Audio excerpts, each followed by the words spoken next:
Plane में आप तीनों के हस्बैंड्स के अलावा सिर्फ पायलट था।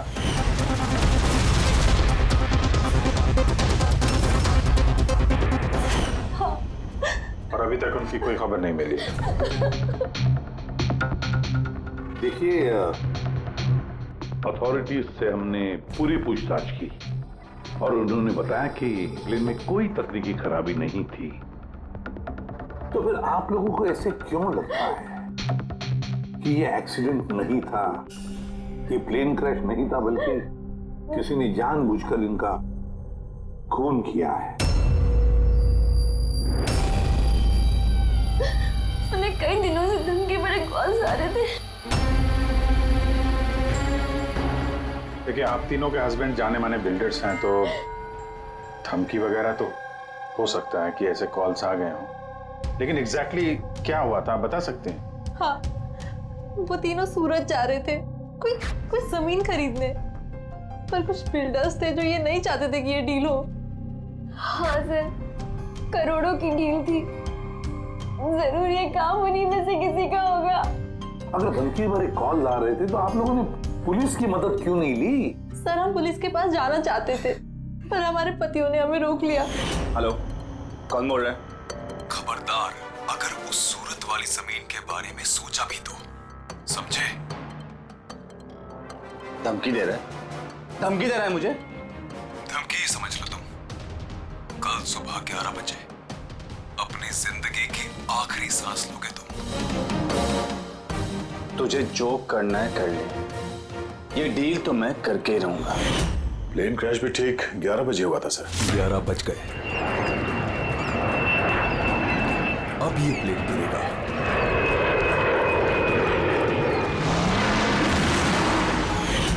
ये कोई सहयोग तो नहीं हो सकता? आप ही बताइए सर, क्या एक जमीन का टुकड़ा किसी इंसान की जिंदगी से ज्यादा कीमती हो सकता है? देखिए, मैं आपको प्रॉमिस करता हूं, जिस किसी ने भी ये किया है उसे हम सजा दिलाकर ही रहेंगे।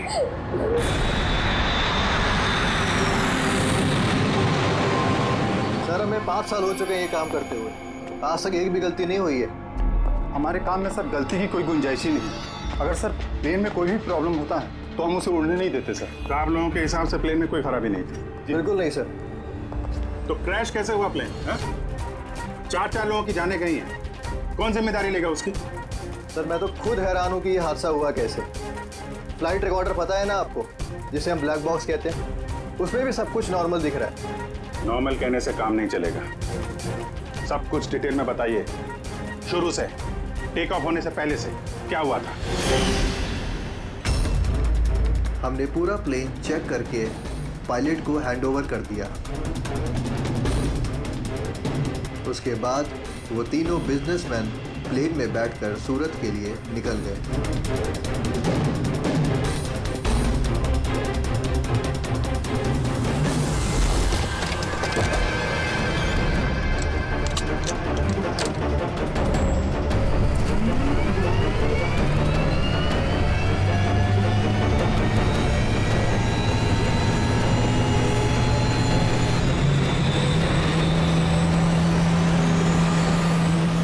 टेक ऑफ का परमिशन रेडियो फ्रीक्वेंसी पे मिलता है, मेन टावर से।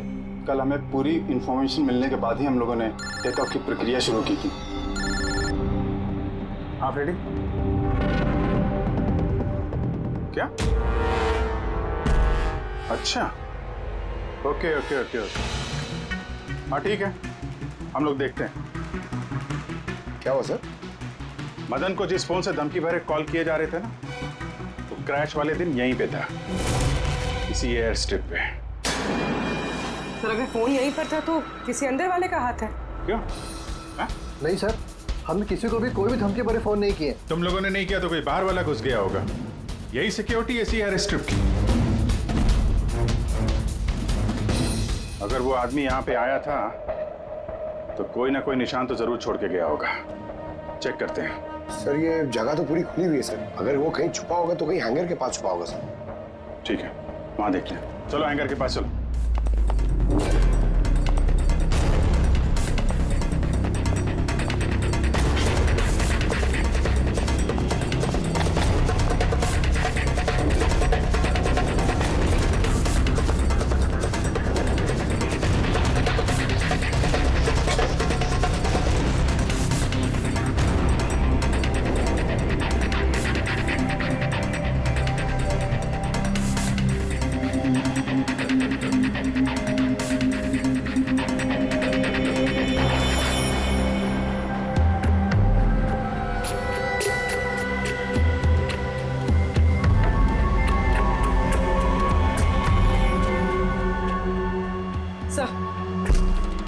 सर ये टूटा हुआ फोन मिला है। सर लगता है वो धमकी भरा कॉल इसी से किया होगा। हो सकता है तोड़ के फेंक दिया। रख लो, कुछ ना कुछ तो मिल ही जाएगा। कहाँ पे मिला था ये?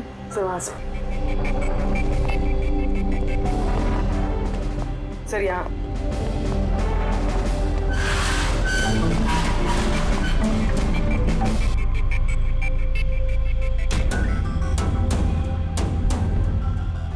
सर ये देखिए, कान जैसा कुछ लग रहा है तो कान का निशान यार।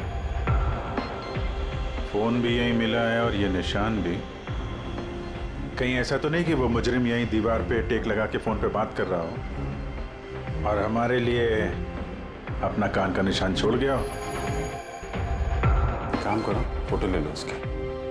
सर वो कान के निशान से कुछ पता चलेगा? अरे कुछ ना कुछ तो पता चलेगा। सारुंगे साहब को देंगे, वो ढूंढ निकालेंगे।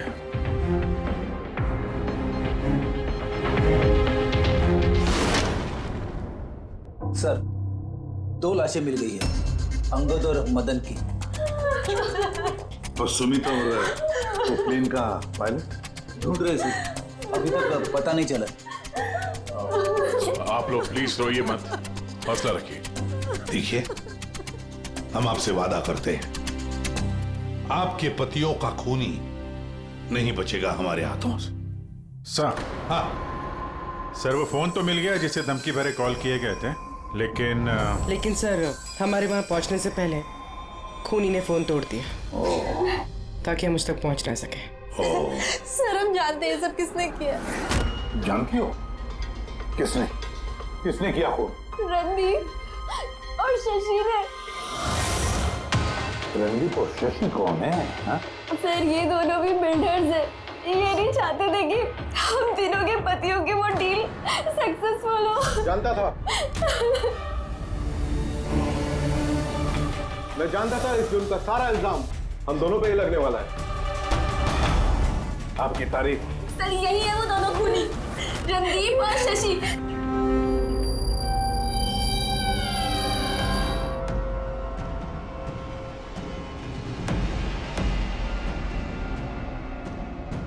पता नहीं इन औरतों की हमसे क्या दुश्मनी है, चाहे कुछ भी गलत क्यों ना हो, ये हम पे इल्जाम लगाती हैं। और एक बार पहले भी इन्होंने हमें झूठे इल्जाम में गिरफ्तार करवाया था। अच्छा, किस जुर्म में गिरफ्तार करवाया था तुम्हें? जरा हमें भी तो बताइए। सर जब पहली बार अंगद को धमकी भरे कॉल्स आ रहे थे तो मैंने ही पुलिस में रिपोर्ट लिखवाई थी इस रणदीप के खिलाफ। और पुलिस ने मुझे गिरफ्तार भी कर लिया, पर बाद में मैं निर्दोष साबित हुआ। हाँ सर, असल में वो धमकी भरे फोन कॉल उन गांव वालों के थे जिनकी जमीन ये लोग लेना चाहते थे। हाँ तो वो गांव वाले अब भी जेल में हैं। तो ये गंदी हरकत तुम लोगों के अलावा और कौन कर सकता है? देखा सर, फिर से हम पर इल्जाम। अगर ये हमने किया होता तुम सीआईडी के पास क्यों आते? कोई बात नहीं, बहुत जल्द दूध का दूध और पानी का पानी हो जाएगा। हाँ, क्योंकि हमें वहां पे मुजरिम के कान का निशान मिला है। तो बस उससे तो हम पता लगा ही लेंगे कि खूनी है कौन। ये दीवार पर जो गीला पेंट था उस पर जो एक कान का प्रिंट है, इस कान के प्रिंट को देखो। कुछ दिखाई देता है कान पर? इस कान के प्रिंट पे स्टार जैसे कुछ शेप का इम्प्रिंट है। और एक बात और, ये जो मुजरिम है ये समुद्र के आसपास रहता है। ये कैसे पता चला सर? मैं बताता हूँ। ये फोन के जो टूटे हुए टुकड़े हैं, इस पर मुझे कुछ समुद्री रेत और मछली के कांटे के टुकड़े मिले। अच्छा अच्छा, तो जब उस आदमी ने अपने जूते से इस फोन को तोड़ा होगा तो वो रेत और मछली के कांटे उसके जूते से निकल के फोन में चले गए। जूतों में रेत और मछली के कांटे। हो सकता है ये आदमी किसी फिश मार्केट के आसपास रहता हो। फिश मार्केट तो है ना यहाँ पे 2, एक वर्सोवा जेट्टी पे और दूसरा मड आइलैंड पे। बस अब अपना काम हो गया। दोनों फिश मार्केट में जाकर पता लगाओ। देखो ऐसा कोई है क्या जो कान में स्टार की शेप की ईयररिंग पहनता है।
आदमी मिल गया। आ जाओ।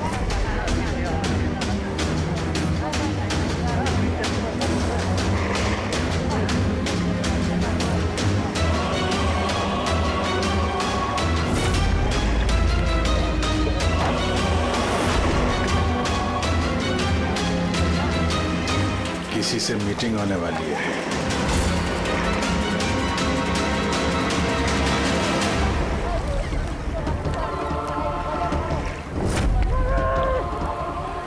ये दूसरा आदमी कौन है, दिख नहीं रहा है।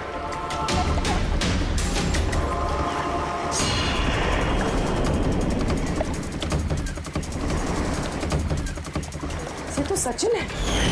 एयरपोर्ट अथॉरिटीज ने मरने वाले पायलट के लिए इसकी फोटो दिखाई थी। वो पायलट सचिन। सचिन जिंदा है? सर अगर ये प्लेन क्रैश में मरा नहीं और जिंदा है तो यहाँ छुपा क्या करना है? वही तो सामने क्यों नहीं आ रहा? चलो पूछते हैं इससे।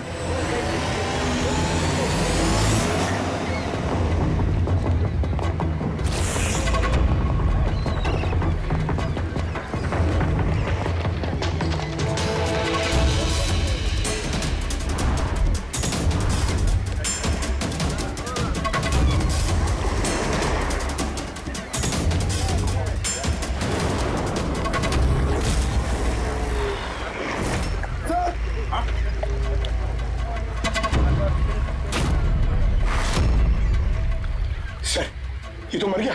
मर गया। वो देखो ना, सचिन भाग रहा है सर।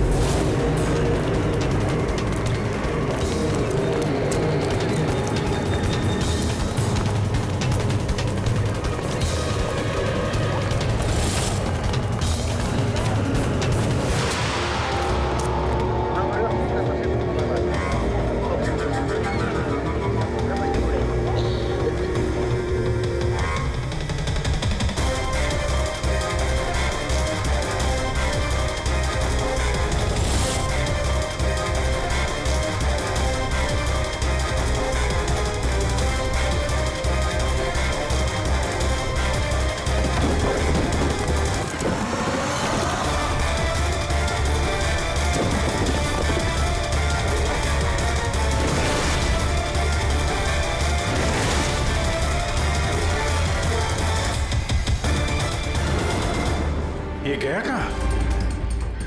सर शायद वो आदमी कुछ ऐसा राज जानता था जो सचिन नहीं चाहता था कि हम तक पहुंचे, और शायद इसीलिए उसका खून कर दिया।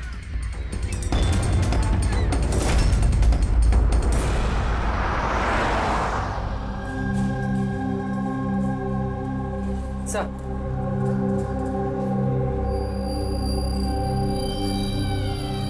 क्या सवाल करना है आप लोग को मुझसे? आपके पति सचिन के बारे में। क्या आप बता सकती हैं कहाँ मिलेगा वो? ये कैसा सवाल है इंस्पेक्टर? आप लोग को तो पता है ना कि अभी उनका एक प्लेन क्रैश में। जी नहीं, सचिन जिंदा है।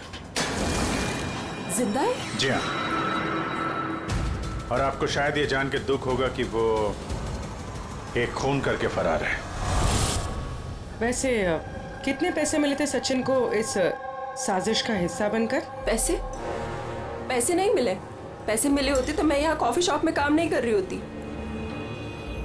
और वैसे भी हमारी शादी कुछ ठीक नहीं चल रही थी। आपकी शादी ठीक नहीं चल रही थी? क्या मतलब, मैं पूछ सकता हूँ क्या प्रॉब्लम थी? दीप्ति नाम की एक लड़की है, एयर होस्टेस है। बहुत बार कहते थे भी कि तुझसे डाइवोर्स लेके उसके साथ रहना है। कहाँ रहती, कहाँ है ये? सिंगापुर। सिंगापुर। सचिन जिंदा है? ऐसा नहीं हो सकता सर, हमने खुद अपनी आंखों से उसे प्लेन में चढ़ते हुए देखा है। सर इतने भयानक हादसे में उसका जिंदा रहना मुमकिन नहीं है सर। अरे यार, पैराशूट वगैरह से कूद गया हो तो? नहीं सर, अगर पैराशूट लेके कूदता तो किसी ना किसी की नजर जरूर पड़ती उस पर। हमसे कुछ मिस तो नहीं हो गया ना? क्या क्या बोल रहे थे तुम? क्या मिस हुआ होगा? नहीं सर, कुछ नहीं। तुम्हारी बातों से तो साफ साफ लग रहा है कि तुम लोग कुछ छुपा रहे हो। क्या बात है, बताओ बताओ जल्दी। सॉरी सर, हमसे वो थोड़ी सी गलती हो गई। कैसी गलती? सर जब प्लेन टेक ऑफ हुआ तो हम वहाँ थे ही नहीं। इतनी बड़ी गलती कैसे कर सकते हैं आप लोग? हैं? सर वो प्लेन जब रनवे पे दौड़ रहा था सर, कुछ धमाका हुआ सर। कैसा धमाका? सर किसी ने दिवाली का बम फोड़ा था, तो हम लोग उसको देखने के लिए गए कि कहीं कोई सीरियस बात तो नहीं है। अरे ये तो पटाखा है। और सर जब हम वापस चल के आए तो पता चला कि प्लेन उड़ चुका था सर। ये उस दाढ़ी वाले का ही काम होगा, इन लोगों का ध्यान भटकाने के लिए। हाँ पर अभिजीत, क्यों? क्या मकसद हो सकता है इनका ध्यान भटकाने में? कुछ ना कुछ तो गड़बड़ है अभिजीत। ये जब धमाका हुआ तब प्लेन एयर स्ट्रिप पे कहां था, वो जगह दिखाओ। आइए सर। चलो दिखाओ। आइए।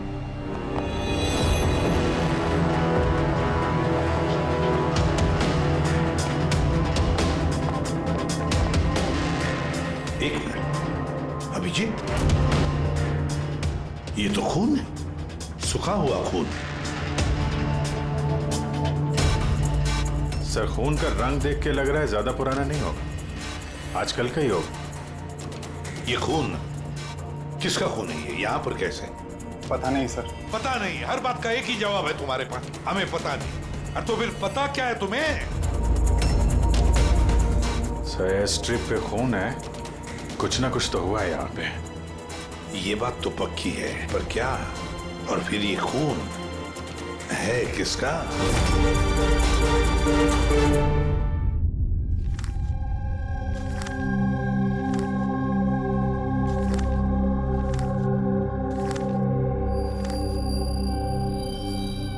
बस पता चल गया, एयर स्ट्रिप पे जो खून था वो किसका था।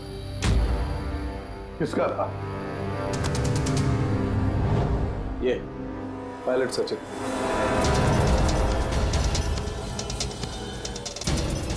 पायलट सचिन का खून? लेकिन उसे ये चोट लगी कैसे और कब? सर जब हम उसे जेटी पे मिले थे तब उसने स्लिंग बैंडेज पहन रखा था और उसके हाथ पे पट्टी भी बंधी हुई थी। पर इंजीनियर्स तो बता रहे थे कि जब सचिन टेक ऑफ के लिए जा रहा था तो वो बिल्कुल ठीक ठाक था, कोई चोट वोट नहीं थी उसे। इसका एक ही मतलब है अभिजीत, सचिन को चोट एयर स्ट्रिप पर ही लगी है। प्लेन टेक ऑफ होने से पहले ही सचिन एयर स्ट्रिप पर कूदा और उसे चोट उसी वक्त लगी है। बिल्कुल ऐसा ही हुआ होगा बॉस, क्योंकि इसीलिए सचिन क्रैश में मारा नहीं गया, क्योंकि वो प्लेन में था ही नहीं। लेकिन सालुंके साहब, किसी ने सचिन को प्लेन में से कूदते हुए देखा किसे नहीं? अरे यार वो पंकु ने पटाखा चलाया था ना ध्यान भटकाने के लिए। ये सब सचिन और पंकु का प्लान था sir.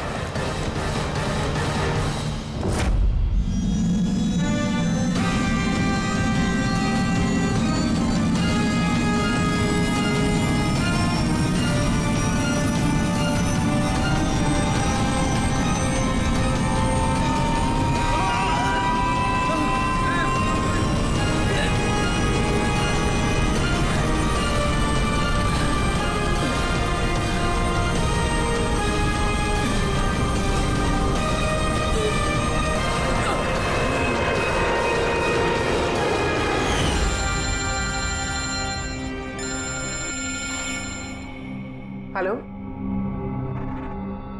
Okay, thank you sir. Sachin की वो गर्लफ्रेंड दीप्ति जो सिंगापुर में रहती है, उसका नंबर मिल गया। सचिन, क्या हुआ उसे? वो ठीक तो है ना? दीप्ति एक बात बताओ, आखिरी बार तुमने सचिन के साथ कब बात की थी? 2 दिन पहले। 2 दिन पहले? मगर सचिन की बीवी ने तो हमें बताया कि तुम दोनों का रिश्ता टूट चुका है। नहीं, शायद उसने अपनी बीवी को नहीं बताया होगा कि वो मुझसे मिलने सिंगापुर आ रहा है। अच्छा, सिंगापुर कब आने वाले हैं सचिन? अब 1 हफ्ते बाद।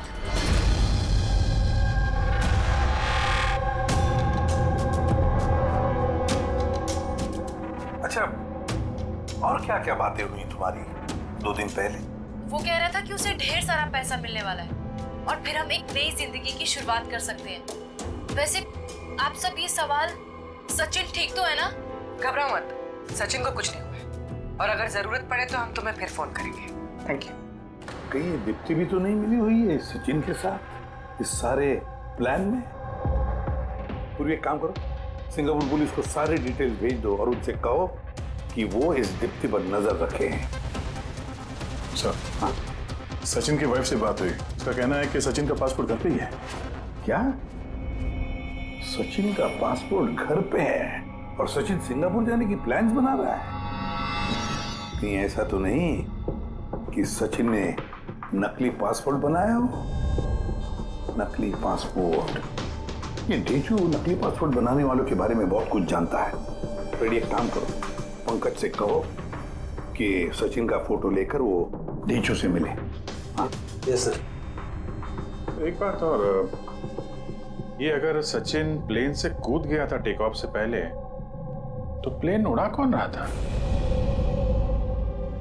और सर, जब वो प्लेन से कूदा तो ये मदन, अंगद और सुमित, इन लोगों ने हल्ला नहीं मचाया, चुपचाप बैठे क्यों नहीं है?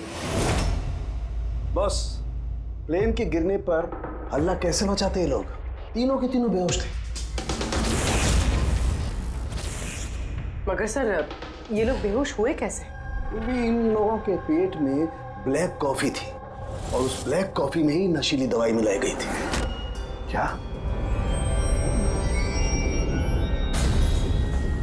ब्लैक कॉफी में नशीली दवा? आई एम बोर्डिंग, आपकी कॉफी। Thank you. तो फिर ये जरूर सचिन के प्लान का हिस्सा था। सर, एक सवाल का जवाब अभी भी नहीं मिला है। बिना पायलट के प्लेन उड़ा कैसे? इसका जवाब है UAS। UAS, uninterruptible auto pilot system. इस प्रोग्राम के जरिए जमीन पे बैठ के हवा में उड़ते प्लेन को कंट्रोल किया जा सकता है, कहीं से भी। हाँ सर, हम लोग फॉरेंसिक लैब में रह के भी हवा में उड़ते हुए प्लेन को कंट्रोल कर सकते हैं। और इस प्रोग्राम को इसलिए बनाया गया कि हवा में उड़ते प्लेन में अगर इमरजेंसी हो जाए या हाईजैक का प्रॉब्लम हो जाए तो उसका कंट्रोल नीचे वालों के पास भी रहे। मतलब प्लेन के कॉकपिट का कंट्रोल उसके हाथ में जिसके हाथ में वो रिमोट है। हाँ सर, और जिसके पास भी रिमोट कंट्रोल था उसी ने प्लेन क्रैश करवाया समंदर में। तो रिमोट कंट्रोल वाला खूनी, ब्लैक कॉफी में नशीली दवा। अगर एक बार पता चल गया ना कि ये ब्लैक कॉफी में नशीली दवा डाली किसने और पिलाई किसने, तो समझ लो ये रिमोट कंट्रोल वाले खूनी तक हम पहुंच गए। Remote control. Black coffee? Sir, Madan तो ब्लैक कॉफी पीते ही नहीं थे, उन्हें हाई ब्लड प्रेशर था। और सर, मैंने भी सुमित को ब्लैक कॉफी नहीं दी थी क्योंकि जिस वक्त वो घर से निकले मैं भी घर पे नहीं थी। देखिए, उन तीनों के पेट में से ब्लैक कॉफी मिली थी जिसमें वो नशीली दवा भी थी। आप लोग तो कह रहे हैं कि आपने किसी ने भी अपने पतियों को ब्लैक कॉफी नहीं पिलाई, तो हो सकता है किसी और ने पिलाई हो उनको, या फिर कहीं बाहर गए थे तो वहां पर पी हो। कहीं गए थे क्या? हाँ सर, उन्हें हमारा ड्राइवर रवि एयरपोर्ट छोड़ने गया था, तो शायद हो सकता है अगर उन्होंने कहीं बाहर से कॉफी पी हो तो उसे जरूर पता होगा। रवि, जरा बुलाइए उसे, कहाँ है? सर, जब से ये हादसा हुआ है उसने काम पे ही आना बंद कर दिया, उसने हमारे फोन भी उठाना बंद कर दिया। मतलब अभिजीत, ये रवि कल से गायब है।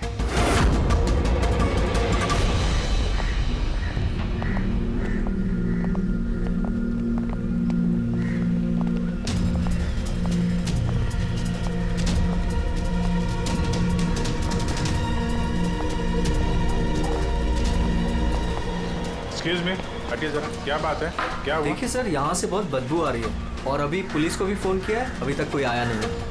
हम लोग CID से हैं।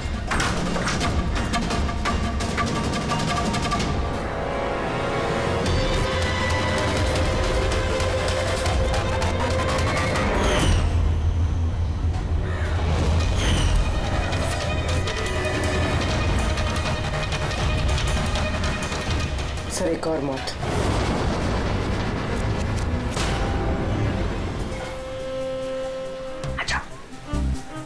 Just follow follow me.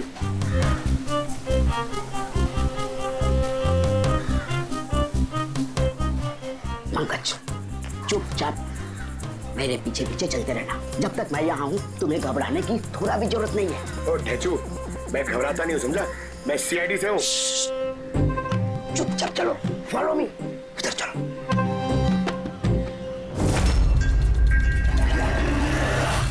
आजा पंकज।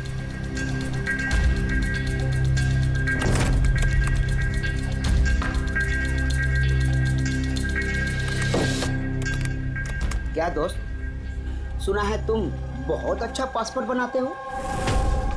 किससे सुना? मेरे एक दोस्त ने बताया। दोस्त? कौन दोस्त? ये नहीं, मैं नहीं जानता इसे।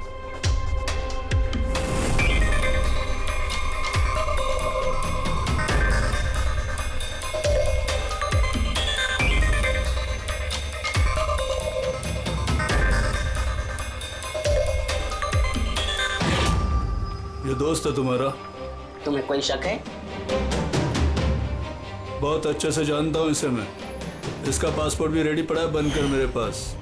अरे वाह, फिर तो मेरा भी पासपोर्ट बन जाएगा ना? बन जाएगा, लेकिन 2 पेटी लगेगा। अरे यार देता हूँ ना 2 पेटी। बोल क्या चाहिए तेरे को? 2 पेटी आम चाहिए, 2 पेटी सेब चाहिए, क्या चाहिए? ए शाने, 2 पेटी मतलब 2 लाख।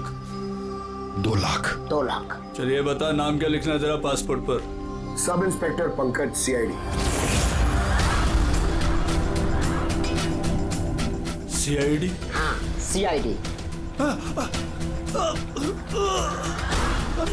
अरे अरे मैंने क्या बिगाड़ा तुम्हारा? सिर्फ तेरा ही नहीं, सारे नकली पासपोर्ट बनाने वालों का धंधा बंद हो चुका है। जो सवाल मैं पूछूंगा ना, उसका सीधे सीधा जवाब दे, वरना 2 लाख उठक बैठा कराऊंगा यहाँ पे तुझे, समझा? पूछो पूछो, क्या पूछना है? ये अपना नकली पासपोर्ट लेने कब आने वाला है? पता नहीं। पता नहीं? आज शाम को। देखा पंकज, ढेचू का कमाल। सर, रवि के घर से जो बॉटल मिली है उसमें वही नशीली दवा है जो साड़ू के सर को ब्लैक कॉफी में मिली थी। इस रवि के अलावा और किसी के उंगलियों के निशान मिले उस बोतल पे? हाँ सर, रणदीप के।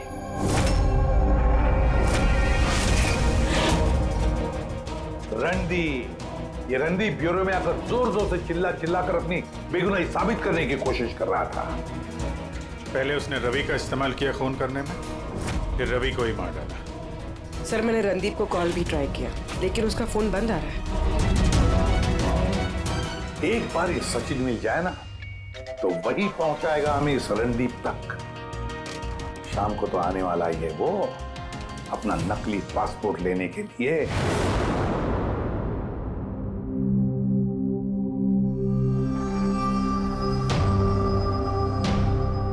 मेरा पासपोर्ट रेडी है। हाँ, तुम एक काम करो, अपना पासपोर्ट उससे ले लो, उसके पास है।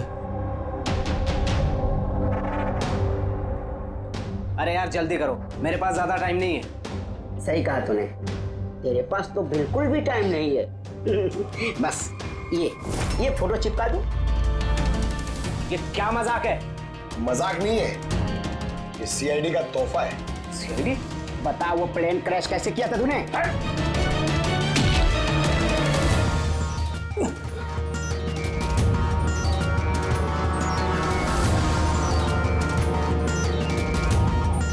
सीआईडी से भाग के टेक ऑफ करना इतना आसान नहीं है।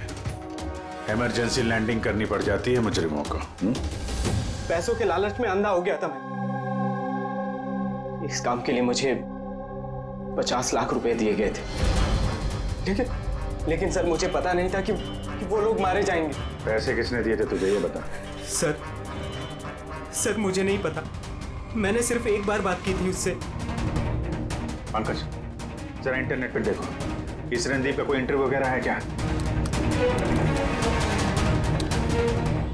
सर मिल गया। मैं अपनी कामयाबी का पूरा श्रेय अपनी कड़ी मेहनत और सच्चे लगन को देता हूं कि इस दुनिया में कुछ भी नामुमकिन नहीं है। मैं कहां था और कहां आ गया। सर ये उसी की आवाज है सर, आई एम श्योर ये उसी की है। आवाज रणदीप की और वाइल पे उंगलियों के निशान भी रणदीप के। रणदीप।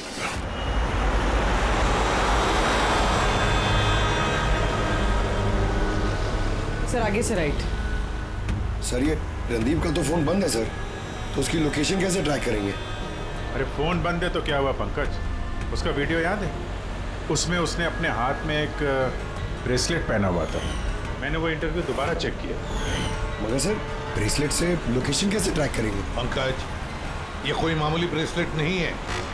उस ब्रेसलेट में जीपीएस ट्रैकिंग भी लगाया हुआ है, और ऐसी ब्रेसलेट ज्यादातर ये टाइप 1 डायबिटीज वाले ही पहनते हैं। ब्रेसलेट में जीपीएस होता है सर? हाँ, ताकि अगर मरीज की तबीयत अचानक अगर खराब हो जाए या उसे चक्कर वक्कर आ जाए तो उसके परिवार वाले जीपीएस के सहारे उसे आसानी से ट्रैक कर सकते। पर सर ये जीपीएस बता रहा है कि रणदीप कुंदूवाड़ी में।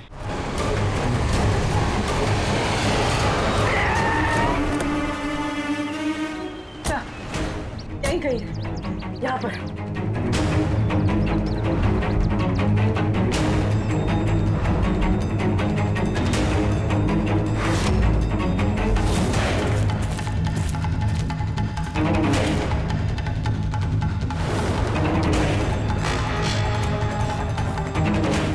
इस तरफ सर यहीं कहीं है। उसकी दिल की धड़कन भी कमजोर होती जा रही है। दिल की धड़कन कमजोर होती जा रही है, यही कही है वो। ये मिट्टी अलग क्यों लग रही है? कहीं इस मिट्टी के नीचे तो नहीं हो सकता है।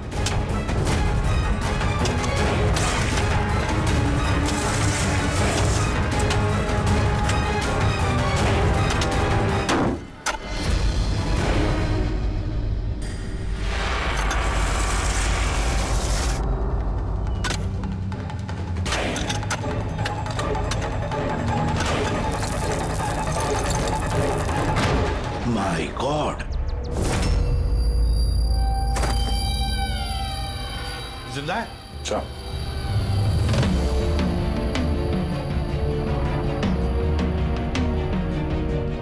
सर हम तो सोच रहे थे ये रणदीप खूनी है, पर यहाँ तो कोई उसकी ही जान लेने चला था।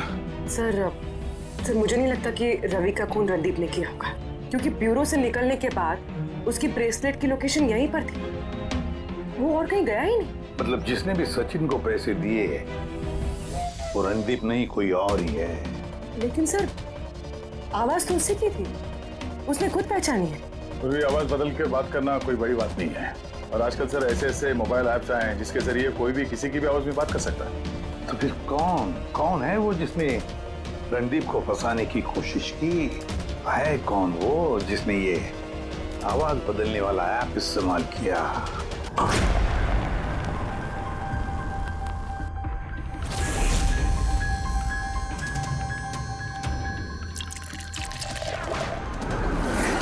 Cheers.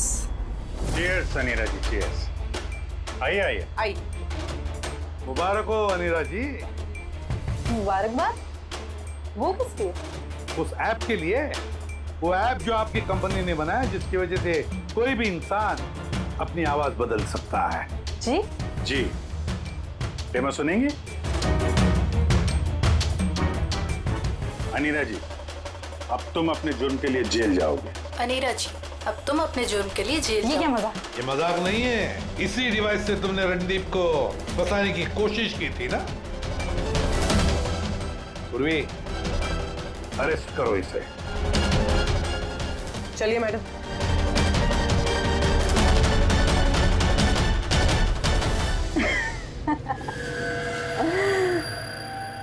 इतनी भी क्या जल्दी है सीआईडी वालों? जरा उधर तो देखिए।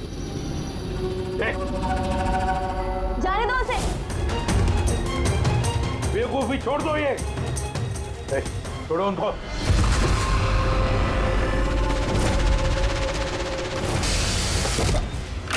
गॉड,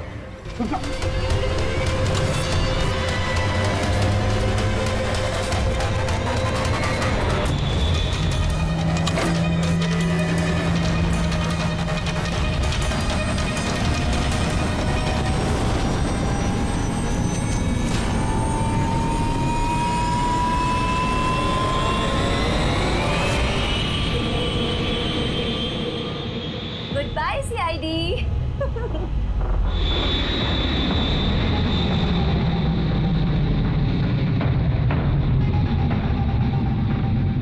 वेल डन गर्ल्स, आज तक जो बड़े बड़े मुजरिम नहीं कर पाए वो हमने कर दिखाया। सीआईडी को तो नानी याद आ गई होगी।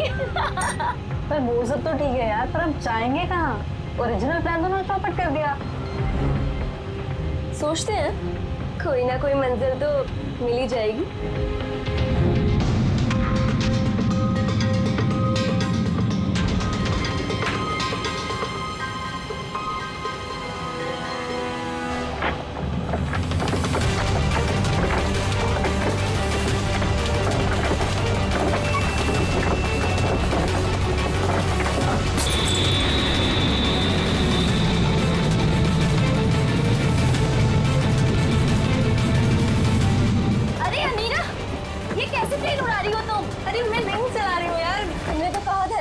तुम्हें प्लेन उड़ाना आता है? अरे मैं ये नहीं कर रही हूँ, ये अपने आप हो रहा है।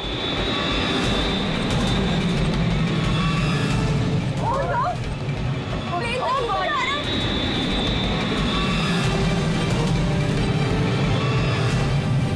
लगता है हमारी यूएस टेक्नोलॉजी किसी को पता चल गई क्या? मगर कैसे?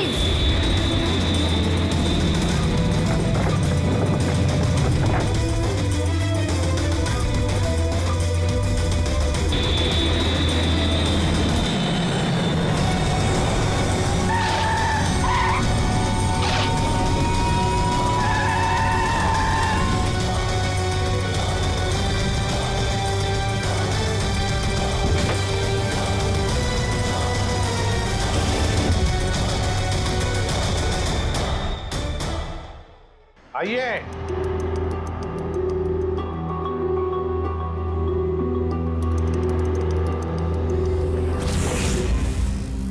जिस देश में औरतें अपने पतियों की लंबी उम्र के लिए व्रत रखती हैं, कोई ऐसा भी कर सकता है कि अपने ही पति का खून कर दे? बहुत ठोस वजह रही होगी आप लोगों के पास। हाँ, वजह थी। हमारे पति कोई दूध के धुले हुए नहीं थे। हाँ, लोगों को तो वो ऐसे दिखाते थे कि वो हमसे बहुत प्यार करते हैं, पर घर में कुछ और ही कहानी होती थी। ना हमें उनसे प्यार मिला और ना ही वफादारी। अंगद ने तो कई बार रिया पर हाथ भी उठाया था।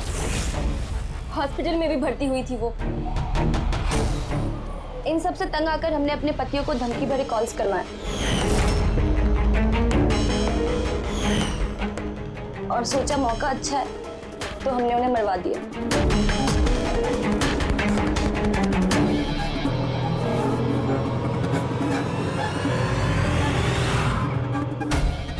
और किस्मत देखिए, रणदीप रवि के पास गया, वो बेहोशी वाली दवाई लेकर, ताकि हमारे पति मीटिंग में पहुंच ही ना पाए।